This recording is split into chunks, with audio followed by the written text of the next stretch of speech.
வருகுவோம் வாருங்கள். எங்கள் வாழ்வும் எங்கள் வளமும் மங்காத தமிழ் என்று சங்கே முழங்கு. மூவிரு முகங்கள் போற்றி மூவிரு முகங்கள் போற்றி முகம்பொழி கருணை போற்றி ஏவரும் துதிக்க நின்ற ஈராறு தொல் போற்றி காஞ்சி மாவடி வைகும் செவ்வேழு மலரடி போற்றி அண்ணான் சேவலும் மயிலும் போற்றி திருக்கை வேல் போற்றி போற்றி. இந்த தமிழாடி தளத்தை மிகச்சிறப்பாக நிறுவி அதை ஒரு தக்கவரிடம் ஒருங்கிணைக்க வைத்து அழகாக ஒருங்கிணைப்போடு இதை கொண்டு செலுத்துகிற மணிவிழா கண்டுள்ள திருமிகு கா. உயிரவன் அவர்களையும் இதை மிகச்சிறப்பாக ஒருங்கிணைத்து செல்லுகிற தாட்சாயணி சர்மா அம்மா அவர்களையும் இங்கு இணைந்திருக்கிற இனிய நண்பர் ஆலைவர்மன், திருமிகு வசந்தா, திருமிகு யோகராஜன், திருமிகு சுப்பிரமணியன் மற்றும் இணைந்திருக்கிற அனைத்து நண்பர்களையும் இந்த கந்தசஷ்டி பெருவிழா நாளில் வணங்கி என்னுடைய உரையை தொடங்குகிற கனவுகள். இந்த கனவுகள் நமது கந்த புராணத்தில் 3 திருமணங்கள். கந்த புராணம் மிகச்சிறந்த ஒரு பணுவல். அதில் சிறப்பு என்னென்னா, கச்சியப்ப சிவாச்சாரியார் அதை எழுதினவர். அதில் 3 திருமணங்கள் நடக்குது. அதையும் அதனுடைய உட்கருத்தையும் இந்த சில அவன் தானே பெரியவன் என்கிற ஒரு மிதப்பில் கனவில் 3 பேர்கள் அந்த கனவு காண்கிறார்கள். தேவர்கள் தாங்களே பெரியவர்கள் அப்படி என்று ஒரு கனவு காண்கிறார்கள். அவர்களுடைய மனக்கனவை உடைக்கிறாரு பெருமான்.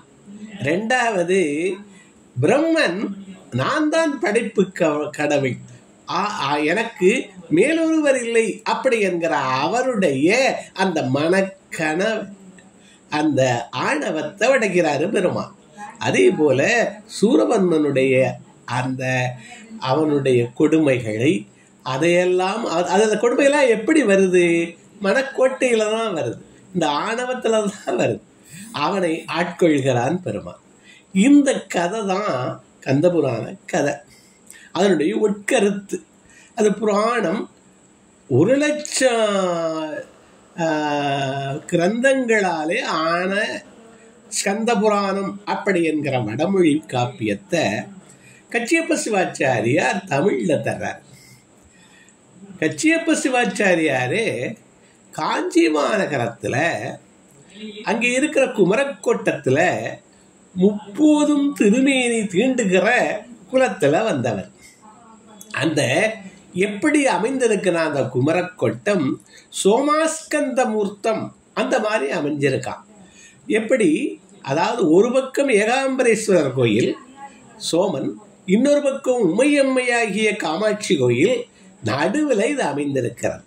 உங்களுக்கெல்லாம் தெரியும் குழந்தை நாயகர் அப்படியெல்லாம் நம்ம சொல்கிறோம். அவரை தமிழில் சோமாஸ்கந்தரை உமை முருகு சிவன், உமை முருகு சிவன், உமை நாயகன் பாலன் அப்படியெல்லாம் இளமுருகு உடனுரை அம்மையப்பர், இளமுருகு உடனுரை அம்மையப்பர், அப்படி 3 சேர்ந்த தலம். இந்த தலத்தில் கச்சியப்ப சிவாச்சாரியார் அவர் கனவு காண்கிறார். அதாவது தூங்க விடாமல் செய்கிற கனவு. அவருக்கு ஒரு கனவு வருது. என்ன கனவு அது? அவர் 1,00,000 2 மொழிகளிலே சிறந்தவர், வடமொழியிலும் சிறந்தவர், தமிழிலையும் சிறந்தவர். அந்த ஸ்கந்த புராணம் அவருடைய மனதில் வருது. அவர் இதை தமிழிலே செய்ய வேண்டும், இனிமை என்கிற தமிழ், ஒரு பக்தி தமிழ், இனிய தமிழில் நான் செய்யணும்னு நினைக்கிறார். அதுக்கு அவருக்கு பெரு விருப்பம் மனசில் இருந்துக்கிட்டே இருக்கு. ஒரு நாள் ஓய்வாக இருக்கும் போது அவருக்கு தோன்றுகிறது. அப்போ பெருமான் முதலடி எடுத்து கொடுக்குறான். திகட சக்கர அப்படி என்கிற முதலடி. அந்த திகட சக்கரங்கிறத வச்சு அவர் பாடல் புனைகிறாரு. ஒவ்வொரு நாளும் பாடல் புனைந்து அந்த கந்தன் அமுதத்தை அந்த பெருமானுடைய காலடியில் வச்சுட்டு வந்துடுவாராம். இவர் வந்துட்டா இவருக்கு தோணுமா அதில் என்ன தவறு இருக்கு, அப்படியெல்லாம் தோணுமா? பெருமானே திருத்தினான்னு சொல்றாங்க.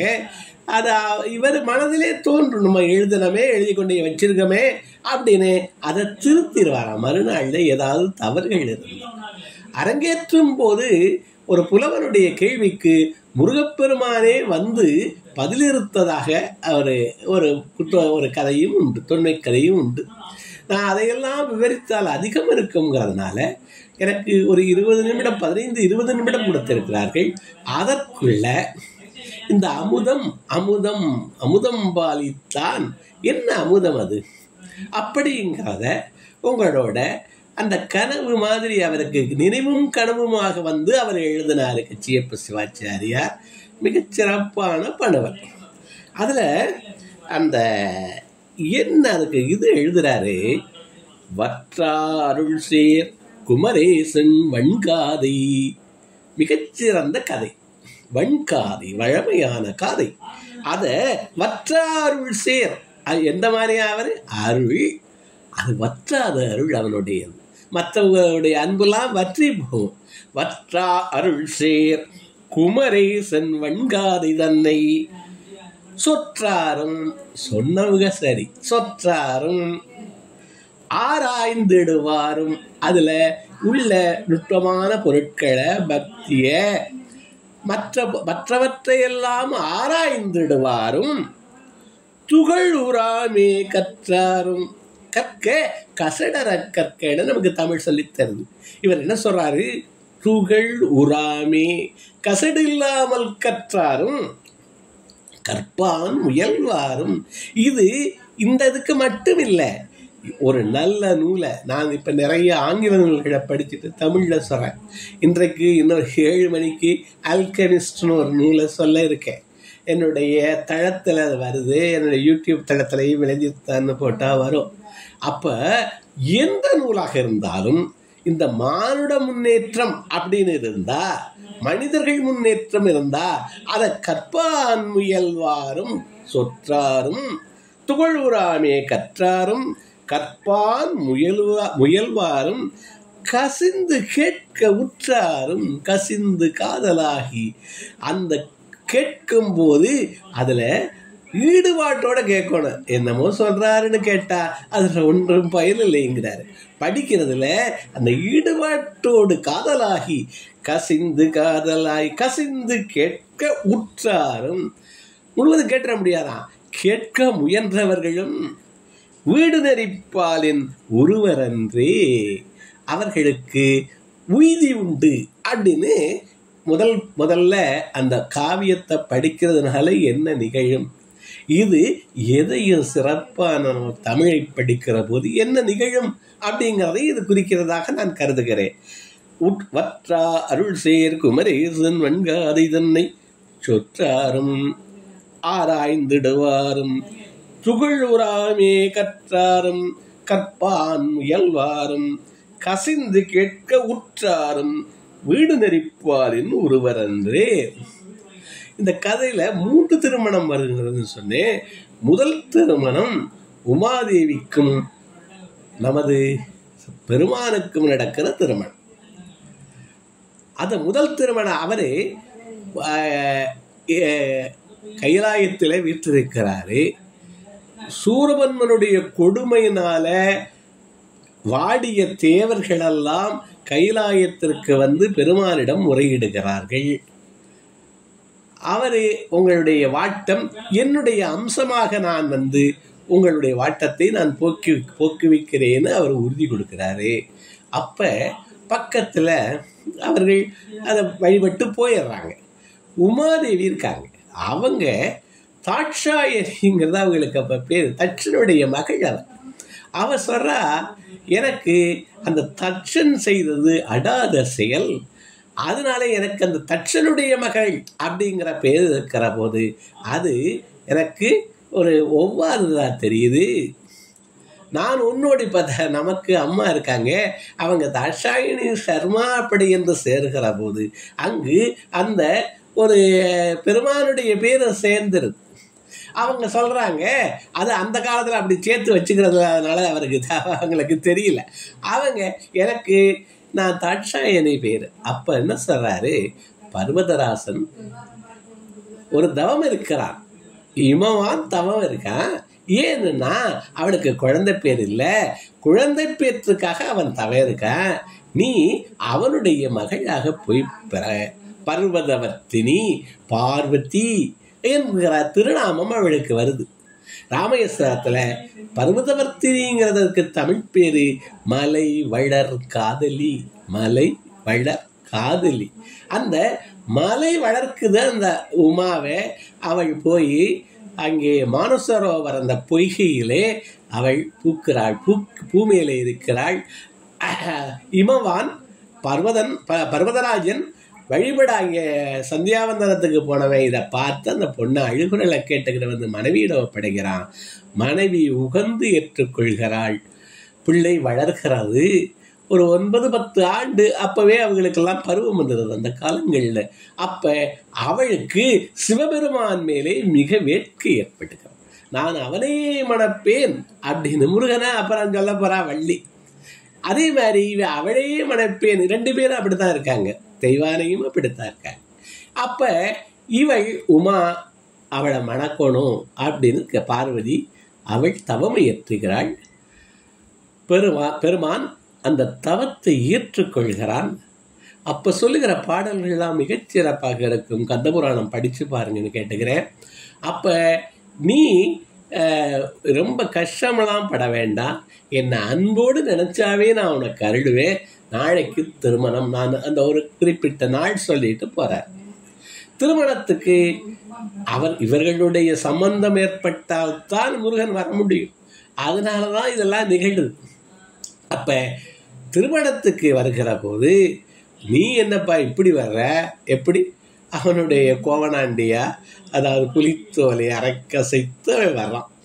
அப்போ கூட இருந்த மணாளர்கள் தோழர்கள் எல்லாம் இப்படி போகலாமான்னு பிரம்மன் முதலாளர்கள் கேட்குறாங்க. அப்போ இங்கே திருவிளையாடல் போனான பாடலையும் சொல்கிறேன். அதாவது இந்த கவிதைகள், நீங்களெல்லாம் கவிதைகளிலே மிகச்சிறந்தவர்கள். இந்த கவிதைகள் நமது கவிதைகள் கூட வர்றதுக்கு இன்னும் சிறப்படைய சொல் வறுமை நமது கவிஞர்களிடம் இருப்பதாக நான் சில சமயங்களில் காண்கிறேன். சிலரிடம் அந்த சொல் வறுமை இது மாதிரி காவியங்களை படிக்கிற போது முதல்ல நான் படித்து சொன்னேன், எப்படி சேரும் மற்ற அருள் செயர் வன்காதை குமரேசன் வன்காதை தன்னை சொற்றாரும் ஆராய்ந்துடாவாரும் துகுழுராமே கற்றாரும்னு சொன்னேன். அது மாதிரி பாடல்களை மனப்பாடம் பண்ணுகிற போது சொல் வறுமையே இருக்காது, சொல் வந்து கொட்டும்.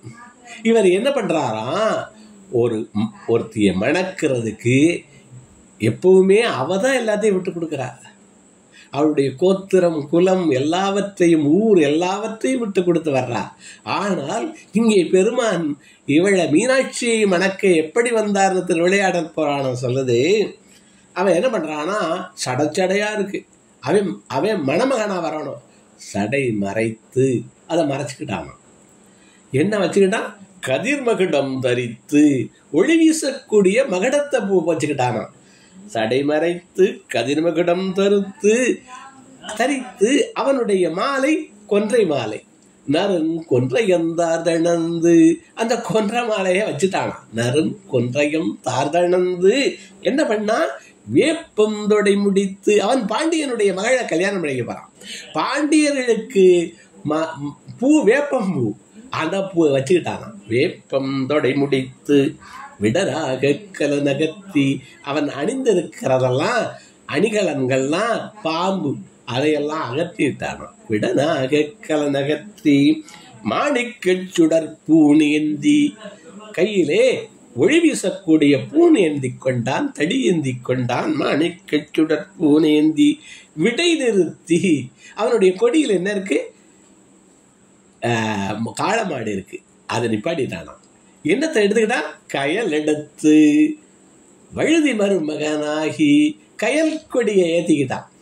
வழுதி மருமகனாகி உலகம் முழுதாண்ட சுந்தரனை வணக்கம் செய்வோம்ங்கிறார்.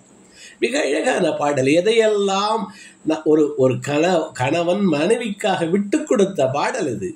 என்ன பாடலாம்? சடை மறைத்து கதிர் முகடம் தரித்து நறுங்கொன்ற எந்தார்ந்து வெப்பம் தொடை முடித்து விடனாக கலனகற்றி மாணிக்க சுடற்பூனேந்தி விடை நிறுத்தி கையல் எடுத்து வழுதி மருமகனாகி உலகம் முழுதாண்ட சுந்தரனை வணக்கம் செய்வான். அவர்களுடைய திருமணம் நடக்கிறது. தேவர்களுடைய குறை நிற்கிறது, சூரபன்மனுடைய கொடுமை.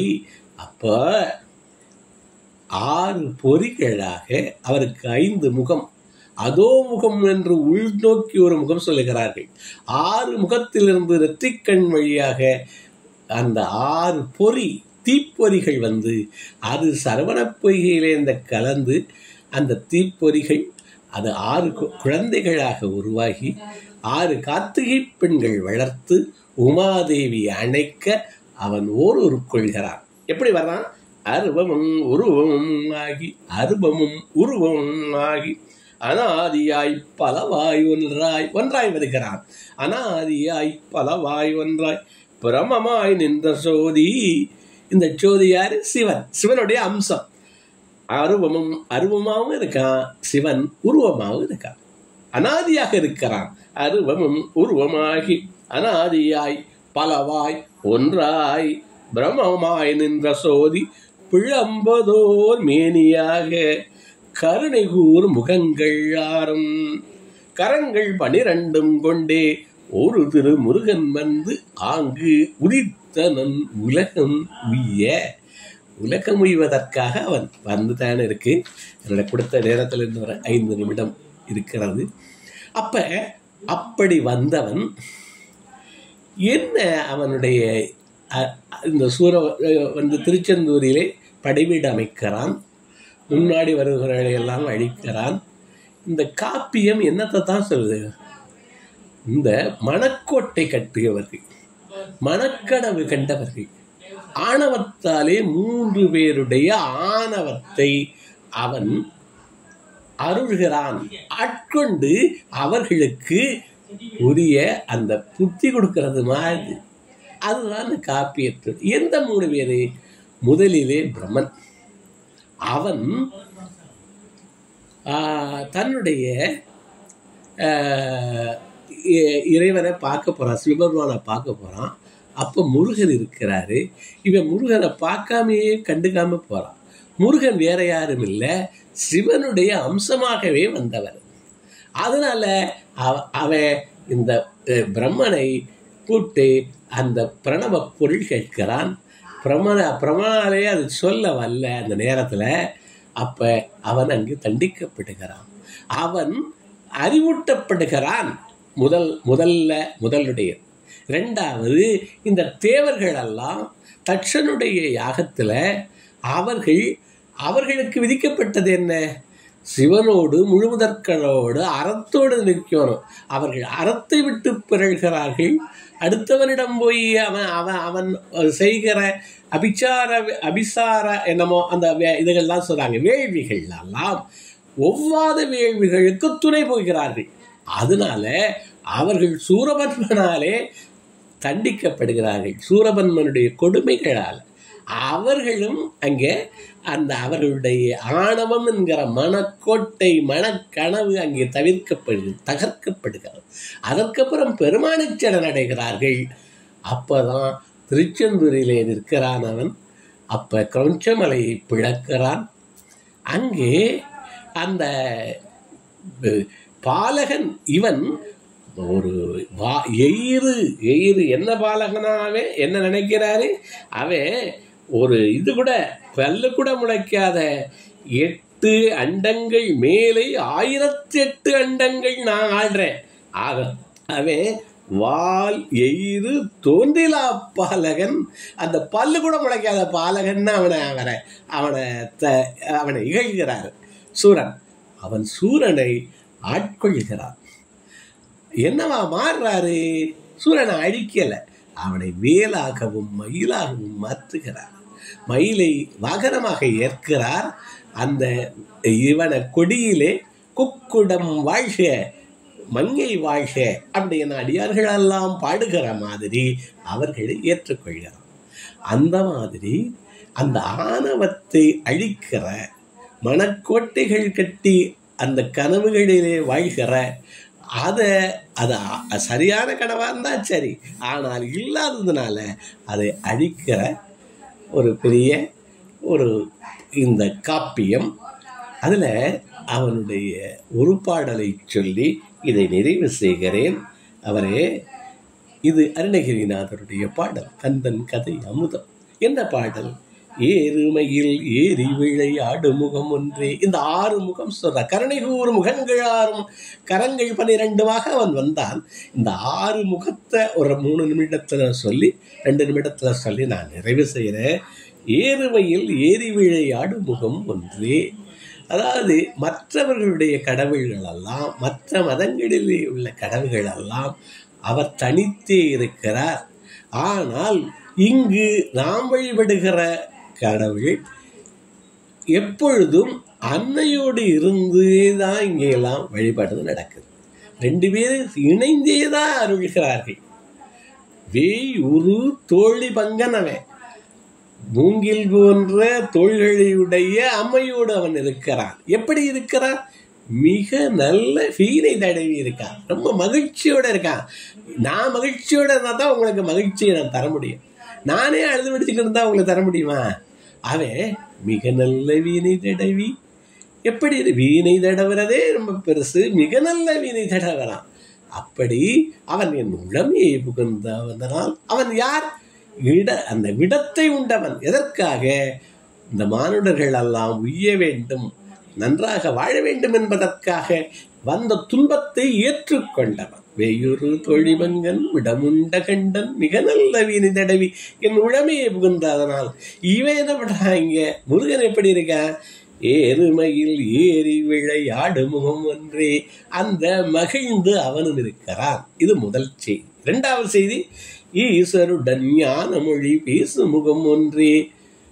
மொழி, ஞான மொழி யாரோட? தந்தை சொல் மிக்க மந்திரம் இல்லை. நாங்கள் தந்தையோடு ஈஸ்வரோடு ஞான மொழி பேசுகிறானா. ஒருவர் அந்த தந்தையுடைய மொழியையும் அதை கேட்டு அவன் விளையாடுகிற போது இவங்கிட்ட கீழே இருந்து முருகன் எழுத்த பிரணவ பொருளை கேட்டுக்கிறான். பெருமான் சுவாமி நாதனாகிறான். அப்ப இருவரும் கலந்து குடும்பத்துல எப்படி இருக்கணும்? அப்பனும் அப்பாவும் பையனும். அதற்கு இது வழி சொல்லுது. ஈஸ்வருடன் ஞான மொழி பேசு முகம் ஒன்றே, கூறும் அடியார்கள் வினை தீர்க்கு முகம் ஒன்றே. கூறுனா கேட்கணுமா? அதனால அதான் லிசனிங் பவர் நாங்க இப்ப நிறைய சொல்றோம். கூறுமடியார்கள் அவர்களுடைய வினையை கேட்கறது மட்டுமில்லை, தீர்க்கவும் செய்கிறான். கூறுமடியார்கள் வினை தீர்க்கு முகம் ஒன்று, குன்றுருவ வேல் வாங்கி நின்ற முகம் ஒன்று. அந்த வேல் வேல் வேல்மாறல்ல பாடுவாரு. அங்கே வள்ளிமலை சச்சிதானந்த அவர் சுவாமிகள் வேல்மாறல்ல வேல் எப்படி இருக்கு. இதெல்லாம் ஒரு பாசிட்டிவ் அஃபர்மேஷன் இன்னைக்கு பேசுறோம். எனக்கு வேறு துணை இல்லை என்கிற போது நானே, என் மனமே எனக்கு துணையாக இருக்கும், எனக்கு முருகன் துணையாக இருப்பான் அப்படின்னு நான் மனசுல நினைக்கிற போது அந்த வேல் எப்படி போகுதான்? தனித்து வழி நடக்கும். இவன் தனித்து நாம் நடக்கிற போது, நமக்கு யாரும் இல்லை என்கிற எண்ணம் வருகிற போது, கைகளெல்லாம் தூக்கி பெருமானை கும்பிடுகிற போது தனித்து வழி நடக்கும் எனது இடத்தும் ஒரு வலத்தும். இடது பக்கத்துல அந்த வேல் வருகிறதாம், வலது பக்கத்துல அந்த வேல் வருதான். இடத்தும் ஒரு வலத்தும் இரு புறத்தும் அருகு அடுத்தும். முன்னாடி நடக்குதான், பின்னாடி நடக்குதான். அப்ப எவ்வளவு பாதுகாப்பு நமக்கு இருக்கும். இதெல்லாம் ஒரு காக்க கனகவியல் காக்க இதுகெல்லாம் சொல்லிக்கிற போது நமக்கு மனதிலே ஒரு உறுதி வருதுன்னு சொல்றாங்க. இது பாசிட்டிவ் அஃபர்மேஷன். இன்றைக்கு நாம் பேசுகிறது தான். வழி நடக்குது, முன்னே நடக்குது, பின்ன நடக்குது, இடது பக்கக்கு வலது பக்கம் இருக்கான், இரவு இருக்கான், பகல் இருக்கா, 2 தானே. இரவு பகல் துணையாகும் திருத்தணியில் உதித்தருளும் ஒருத்தன் மலை. அந்த வேல் வேல் அந்த வள்ளிமலை அந்த சுவாமிகள் பாடுறாங்க. அப்ப இவர் என்ன சொல்றாரு? குன்று உருவ வேல் வாங்கி நின்ற முகம் ஒன்று. வேலை அவன் வாங்கி நிற்கிறான். நாளை அது நிகழும் நினைக்கிறேன், இன்றுதான் நினைக்கிறேன். அதாவது இவரே கொடுத்ததாக, சிவனே கொடுத்ததாக சிலர் சொல்கிறார்கள். அம்மையிடம் வாங்கியதாக இருக்கிறது. இங்கே கந்தபுராணத்திலே சிவனே வேலை கொடுக்கிறாரு, ஆனால் அம்மை உடன் இருக்கிறாள் அப்படிங்கிறதான் கந்தபுராணம் சொல்லுது. அப்ப என்ன வாங்குறாரு? குன்றுருவ வேல் வாங்கி நின்ற முகம் ஒன்று, மாறுபடு சூரரை வதைத்த முகம் ஒன்று. இன்று நமக்கு மாறுபாடு கொள்வது எது? நமக்கு வறுமை, நமக்கு அறியாமை, இதையெல்லாம் முருகனை சாருகிற போது இன்னைக்கு யாரும் வில்லோட எல்லாம் நம்மளுக்கு எதிர்த்து நிக்கல. நமக்கு இந்த அறியாமையை, இது வறுமையை போக்குவதாக முருகன் இருக்கா. இந்த பாடல்லையே அவ்வளவு கருத்து இருக்குச்சு. சாதாரண எல்லாருக்கும் தெரிந்த பாடல். மாறுபடு சூரரை வதைத்த முகம் ஒன்று, வள்ளியை மரம்புணர வந்த முகம் ஒன்று. இந்த வள்ளியும் தெய்வானையும் இது சிற்றாடை கட்டிய பாவையர் இல்லையா, அது ரெண்டு குறியீடா. நமக்கு அண்ணாமலையார் பேரண்டம், அதாவது அடிமுடி காணாத உருவத்தினுடைய இந்த பிரபஞ்சத்துடைய வடிவம் அண்ணாமலையார்ங்கிறாங்க. முருகன் அது மாதிரி இச்சாசக்தி கிரியாசக்தி ஒன்றை அடைய ஞானசக்தி ஆக்கிய முருகன். ஞானசக்தி முருகன், அவனை அடைய பேஷன் ஆங்கிலத்தில் சொல்றாங்க. நமக்கு அழப்பரிய அந்த விருப்பம் இருக்கணுமா, அதை அடிக்க இச்சாசக்தி ஒருத்தி, இன்னொருத்தி கிரியாசக்திங்கிறாங்க. எனக்கு விருப்பத்தோட நான் உட்கார்ந்து இருக்கக்கூடாது, செயலும் செய்யணுமா. அப்ப முருகன் ஞானசக்தியுடைய பெருவிருப்பம் இருக்கணும், அதற்கு ஏற்ற உழைப்பு இருக்கணும். அந்த குறியீடு தான் முருகன் நமக்கு சொல்லித் தருகிறார்கள். அப்ப இதை குன்றக்கூடிய அடிகளார் சொன்னது, வள்ளியை மனம்புணர வந்த முகம் ஒன்றே, ஆறுமுக மான பொருள் நீ அருளல் வேண்டும், ஆதி அருணாச்சலம் அமர்ந்த பெருமாள். இவ்வாறாக கந்தனுடைய கதையமுதத்தை கச்சியப்ப சிவாச்சாரியார் கந்தபுராணம்னு எழுதியிருக்காரு. அது மிகச்சிறந்த பணுவல். அதில் சில உற்பத்தி காண்டம்னு இருக்கு. அதுகளெல்லாம் அரக்கர்கள் பிறந்தது, அதெல்லாம் அதுகளை கூட தவிர்த்து விட்டு அந்த முருகனுடைய இந்த வான்முகில் வாழ அது மிக அங்கே தான் இருக்கு. அந்த ஆதிரு தடந்தோள் வாழ்க கந்த புராணத்தெல்லாம் இருக்கு. அப்போ நான் இன்று முருகனை கும்பிடுகிற போது அவன் நம்மிடம் இருக்கிற இந்த மனக்கொட்டைகள் ஆணவத்தை, 3 பேருடைய ஆணவத்தை போக்கியது தான் கந்தபுராணம். ஒன்று பிரம்மனுடைய ஆணவம், நானே படைப்பு கடவுள் அப்படி என்று முழு முதற் கடவுளான அம்சமான முருகனை அவன் மதியான். 2 தேவர்கள், அவர்கள் எதற்கு அந்த வேள்விக்கு மாறான வேள்விக்கு அவர்கள் துணை போனதனால துன்பப்படுகிறார்கள். சூரனை அவர் ஆட்கொள்கிறார். சூரனை ஆட்கொண்டு வேலு மயிலுமாக ஆக்குகிறார். அதனாலதான் தீயவை புரிந்தாரேனும் குமரவேள் திருமுன்னுற்றால் தூயவராகி, என்ன சொல்றாரு? தீயவை புரிந்தாரேனும் குமரவேள் திருமுன்னுற்றால் தூயவராகி மேலை தொல்கதி அடைவர். இதைத்தான் இந்த கந்தபுராணம் நமக்கு சொல்லுது. அதுதான் இந்த செய்திகளை நான் சொல்லி, வான்முகில் வழாது பெய்க மலிபலம் சுரக்க மன்னன் கோன்முறை அரசு செய்க. அரசு நல்லா இருந்தால் தான் எல்லாம் நல்லா. அரசு செய்க குறைவிலா உயிர்கள் வாழ்க, உயிர்களெல்லாம் குறைகளெல்லாம் நீங்கி வாழ. நான் மறை அரங்கடோங்க நான் மறை வேள்வி மல்க விளங்குக உலகமெல்லாம் மேன்மைகள் சைவ நீதி விளங்கு உலகமெல்லாம் என்று கூறி இந்த கந்தன் கதையமுதத்தை இவ்வளவு நேரம் அருமையாக கேட்ட இங்கு குழுமியுள்ள இனிய நண்பர்கள் ஒவ்வொருவரையும் வழங்கி திரு வீரவன் ஐயா அவர்களுடைய அந்த மணிவிழா வாழ்த்துக்களை பதிவு செய்து இதை மிகச்சிறப்பாக ஒருங்கிணைத்து என்னை பல முறை தொடர்பு கொண்டு எனக்கு இந்த வாய்ப்பை நல்கிய திருமிகு தாட்சாயணி சர்மா அம்மையார் அவர்களுக்கு நன்றி தெரிவித்து உங்களை எல்லாம் மீண்டும் வணங்கி விடைபெறுகிறேன். நன்றி.